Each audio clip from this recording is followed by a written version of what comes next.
السلام علیکم سامعین، اس وقت ہم حجاب اور پردے کے تعلق سے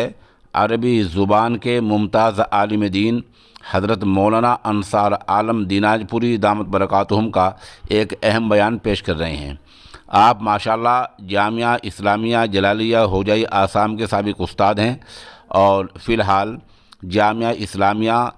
دارالعلوم بالاپاڑ آسام میں شیخ الحدیث ہیں۔ ساتھ ساتھ آپ دار حیات فاؤنڈیشن کلکتہ مغرب بنگال کے بانی بھی ہیں۔ یہ بیان نہایت اہمیت کا حامل ہے اور اس کے لیے ہم جناب مولانا ہدایت اللہ قاسمی کے نہایت شکر گزار ہیں۔ بیان ملاحظہ ہو۔ بسم اللہ الرحمن الرحیم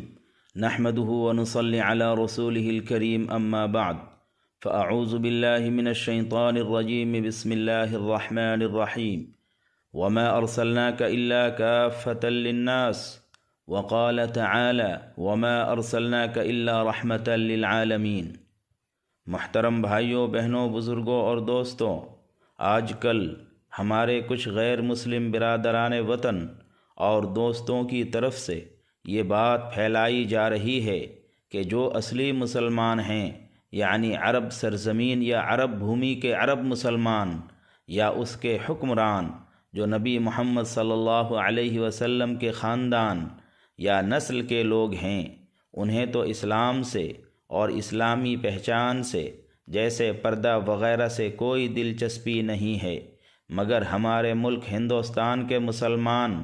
جو نقلی مسلمان ہیں، ان کو اسلامی پہچان جیسے پردہ وغیرہ کی بڑی فکر ستا رہی ہے، اور یہ کہہ کر ملک کے مسلم و غیر مسلم کو اسلام کے تعلق سے ایک غلط پیغام اور میسیج دینے کی کوشش کر رہے ہیں، اور اس بات کو ثابت اور پروف کرنے کے لیے بعض عرب حکمران کی ان کی بیویوں کے ساتھ فوٹوز شیئر کیے جا رہے ہیں، اور کہا جا رہا ہے کہ جو نقلی مسلمان ہیں یعنی ہندوستانی مسلمان ہیں، انہیں اسلامی پہچان کی بڑی فکر ستا رہی ہے۔ میرے بھائیوں بہنوں، سب کے ذہن میں یہ بات رہنی ضروری ہے کہ اسلام میں اصلی اور نقلی مسلمان کا کوئی تصور اور وجود ہے ہی نہیں۔ ہاں، یہ ضرور ہے کہ نبی محمد صلی اللہ علیہ وسلم نے اصلی مسلمان کے لیے ایک معیار اور پیمانہ مقرر کر دیا ہے۔ وہ کیا ہے؟ آئیے نبی صاحب سے ہی سنتے ہیں۔ نبی محمد صلی اللہ علیہ وسلم کا فرمان ہے، ترکت فیکم امرین لن تضلوا ما تمسکتم بہما کتاب اللہ و سنت نبیہ، یعنی میں تمہارے پاس دو چیزیں چھوڑ کر جا رہا ہوں، ایک اللہ کی کتاب قرآن،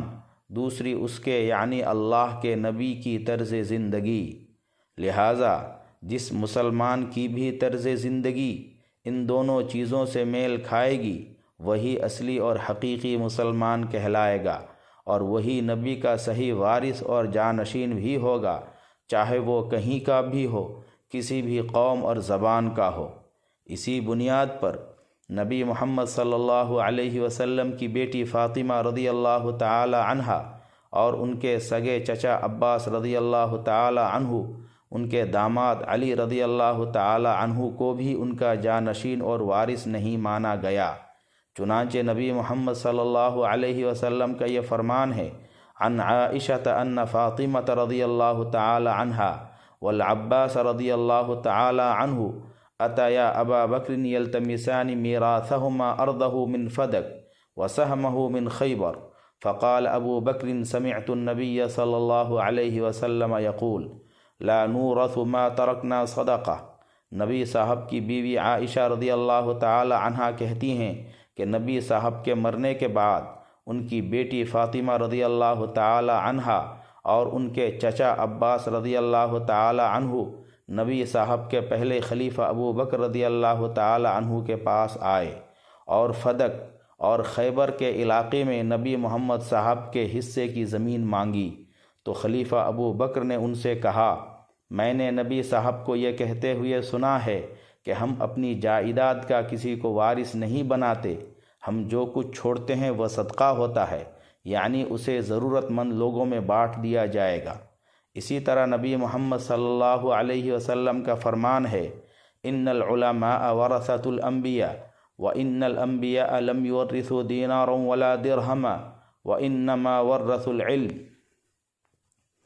بے شک علماء حضرات انبیاء کرام کے وارث ہیں، اور انبیاء کرام کسی کو روپیہ پیسے کا وارث نہیں بناتے بلکہ علم اور شکشا کا وارث بناتے ہیں۔ محترم بھائیوں، بہنوں، بزرگوں اور دوستوں، میں نے شروع میں قرآن پاک سے 2 آیتیں پڑھی ہیں جس کا ترجمہ ہے: